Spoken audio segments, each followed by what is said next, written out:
Kapag usapang recipe ng mga taga-norte, itong recipe na ito ang talagang gustong-gusto kong kinakain. Bukod nga sa napakasarap nitong lasa, napakadali pa niyang lutuin. Hindi ito mahirap katulad ng ibang lutuin dyan. Kaya tara, luto tayo. So meron tayo ditong karne ng baboy, kalahating kilong karne at kalahating kilong atay.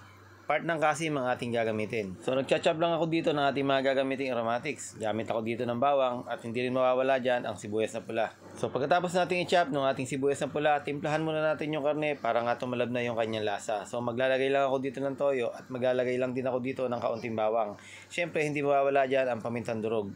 Tapos halu-haluin lang natin yan hanggang sa mag-incorporate na yung kanyang lasa at ibababad muna natin ito ng 1 hanggang 2 oras.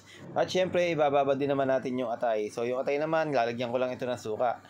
Pero hindi natin ibababad yung atay ng ganun katagal. Ibababad lang natin ito ng mga 10 to 15 minutes at baka mamaya maluto ng suka yung atay. Habang hinihintay ko nga na mababad ng 15 minutes yung atay, hiniwa ko lang itong bell pepper. At gusto ko lang magpasalamat sa lahat ng nanonood sa oras na ito. Welcome po kayo sa Cook and Taste. At sa mga bago nating followers dyan, maraming salamat po. Welcome po kayo dito. Gumamit din ako dito ng karot at saka ng patatas. 2 pirasong patatas pala yung aking ginayat. Gayahin nyo na lang yung paraan ng aking pagkakagayat. Ika nga Julian cut.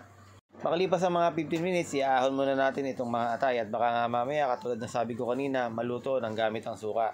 Then yung pinagbabara naman ng suka na yan, itatapon na natin yan at hindi na natin yan kailangan. Okay na nga ang lahat at pwede na nga tayo magsimulang magluto. So dito sa ating kawali, nilagyan ko ng konting mantika.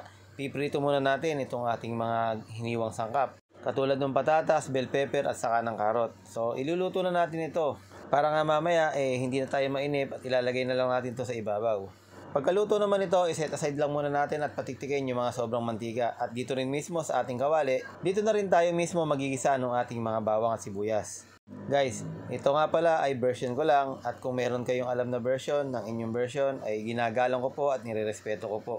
Sabi nga kanya-kanyang pamamaraan lang tayo at sa lasa naman talagang magkakaiba rin. So kanya-kanya nga tayo ng pagkaka-style ng pagkaluto. Ito namang luto ko ay gusto ko lang din ipakita sa inyo. So sana po ay magustuhan nyo hanggang sa dulo. So ito na nga, isinalang na nga natin yung ating mga binabad na karne. Nilagyan ko lang ito ng laurel at pinalambot natin ng mga ilang minuto. Sa mahinang apoy ko lang ito sinalang at ito nga ay nagtutubig. At kung medyo matutuyo nga, pwede naman kayong magdagdag pa ng tubig. Ngayon naman, inilalagyan ko lang ito ng isang maliit na lata ng liver spread. Ito yung isa sa magpapasarap dito sa ating niluluto. So kaway-kaway naman sa mga mahihilig dyan sa liver spread. Hindi ko na rin sasabihin yung brand at baka mamaya matuwa pa siya. Pero kung may nanonood naman dyan, sige na po, kayo na po ang bahala.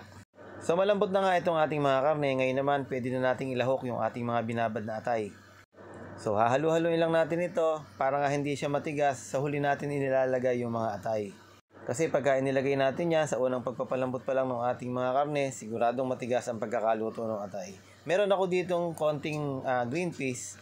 Ito ay nabibili na frozen at sariwa pa ito. So hindi ito yung katulad ng nasa lata na kung tawagin natin ay gisantes. At nagbudbud na nga rin pala ako ng konting pampalasa at ngayon naman ilalagay na nga natin yung ating mga piniritong gulay kanina.